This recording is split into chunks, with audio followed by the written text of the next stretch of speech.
صلی اللہ رسول الکریم فاما بعد اعوذ باللہ من الشیطان الرجیم بسم اللہ الرحمن الرحیم۔ کافی مکررین نے یہاں پہ باتیں کر لی ہیں تو میں زیادہ تفصیل میں نہیں جاؤں گا، لیکن قائد تحریک جناب امان اللہ خان کے ساتھ میں نے زندگی کا ایک حصہ گزارا ہے، تو ان کی شخصیت جو تھی وہ ایک بہت ہی عظیم شخصیت کے انسان تھے۔ میں آپ سے ایک دو باتیں شیئر کرتا چلوں کہ امان صاحب جب میں ان کو ملنے گیا تو آخر میں ان کو سنا نہیں جاتا تھا، تو میں نے ان سے کہا کہ امان صاحب مجھے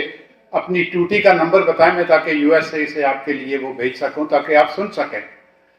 تو کہنے لگے نہیں، اگر آپ کے پاس پیسے ہیں تو پارٹی فنڈ میں جمع کروا دیجئے، مجھے ضرورت نہیں ہے۔ تو وہ شخصیت تھی جس کے بارے میں ہم بات کر رہے ہیں آج۔ یہ ان کا کردار تھا، یہ ان کا اصول تھا، جس اصولوں پہ انہوں نے تحریک آزادی کشمیر کو شروع کیا، اور آخری وقت تک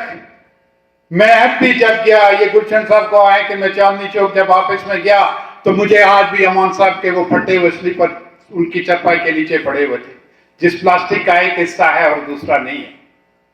وہ رائبر تھے، وہ ہمارے رہنما تھے۔ تو ان کی زندگی کے پر تو اتنا کچھ کہہ سکتے ہیں کہ ایک لمبی چوڑی ڈیبیٹ ہو سکتی ہے، لیکن چونکہ کافی مکررین نے کافی زیادہ لمبے باتیں کی تو میں اس وقت کو اس طرف لے جا کے تو مزید وقت اس پہ نہیں کرنا چاہ رہا۔ لیکن یہاں پہ کچھ باتیں میں یہ ایک چیز واضح کر دوں کہ ہمارے تحریک آزادی کشمیر اور ہمارے جو امان صاحب کا نظریہ اور جو مقبول بٹ صاحب کا نظریہ اور جو یاسین ملک صاحب کا تھا، وہ یہ تھا کہ نہ تو ہم کسی ملک کے خلاف ہیں، نہ تو ہم کسی دوسرے ملکوں کے خلاف بولتے ہیں۔ ہمارا اپنا ایک اصول ہے، نظریہ ہے، اور وہ تحریک آزادی کشمیر ہے، اور وہ کشمیر میں مکمل خود مختاری اور آزادی ہے۔ تو ہم اس نظریے پہ چلے ہیں۔ یاسین ملک صاحب نے کہا تھا کہ ہتھیار چھوڑ تو ہم ایک منظم تحریک شروع کریں گے، پرامن تحریک شروع کریں گے، اور وہی تحریک جو کہ گاندھی نے شروع کی تھی، ہندوستان چھوڑ دو کی تحریک، وہی تحریک جو کہ ڈاکٹر مارٹن لوتھر کنگ نے سول ہیومن رائٹس کے لیے یونائٹڈ اسٹیٹ میں شروع کی تھی، ہماری بھی وہی تحریک ہے، اور ہمارے قائد کی بھی وہی تحریک تھی،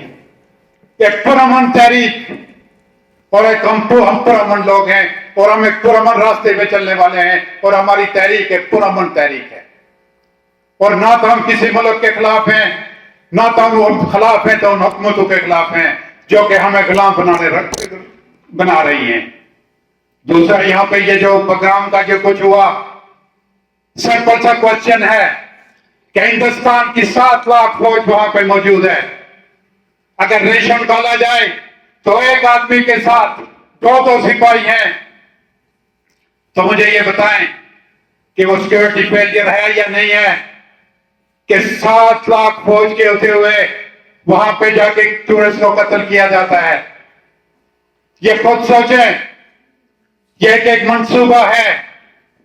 اور یہ جو ہے ایک منصوبہ تھا جو کہ کشمیریوں کو، آج بھی آپ سوچیں کہ لائن کے اس سائڈ پہ مرے تو کشمیری، اس سائڈ پہ مرے تو کشمیری، اگر یہاں پاکستان والی سائڈ پہ بولے تو وہ انڈیا کا ایجنٹ، اگر ہندوستان والی سائڈ پہ بولے تو وہ پاکستان کا ایجنٹ۔ تو کشمیری اپنا حق لینے کے لیے چاہے ہندوستان ہو یا پاکستان ہو، وہ کھڑے رہیں گے، اور انشاءاللہ کھڑے رہیں گے۔ امان صاحب کے حوالے سے کسی شعر نے کیا خوب کہا تھا کہ 1000 سال نرگس اپنی بے نوری پہ روتی ہے، 1000 سال نرگس اپنی بے نوری پہ روتی ہے، بڑی مشکل سے ہوتا ہے، بڑی مشکل سے ہوتا ہے چمن میں دیدہ ور پیدا ہے۔ تو ایسے دیدہ ور، ایسے لوگ نہ پیدا ہوں گے، وہ صدیوں میں پیدا ہوتے ہیں۔ تو ہمیں ضروری ہے کہ ہم جو ہے ان کی جو خدمات ہیں، جو بھی انہوں نے کام کیے ہیں، جو بھی انہوں نے ہمیں راستہ دکھایا ہے، ثابت قدم ہو کے اس راستے پہ چلیں، اور انشاءاللہ اگر ہم ثابت قدم رہیں گے، انشاءاللہ اگر ہم متحد رہیں گے، انشاءاللہ اگر ہم یونائٹ رہیں گے، تو خدا کی قسم کر کے کہتا ہوں کہ دنیا کا کوئی ملک آپ کو نہیں چکا سکتا، دنیا کی کوئی طاقت آپ کو نہیں کر سکتی، کیونکہ جب آپ اپنے مقصد پہ ثابت قدم رہیں گے، جب آپ کے حوصلے بلند ہوں گے، تو وہی سبق ہمیں امان صاحب نے دیا، وہی سبق یاسین ملک صاحب نے دیا، اور وہی سبق جو ہے ہمیں مقبول بٹ شہید نے دیا۔ تو میں اسی پہ اختتام کروں گا، سب لوگوں کا شکریہ ادا کرتے ہوئے کہ آپ لوگ یہاں پہ آج تشریف لائے اور اپنے قائد تحریک کشمیر کے نمبردار جناب امان اللہ صاحب کو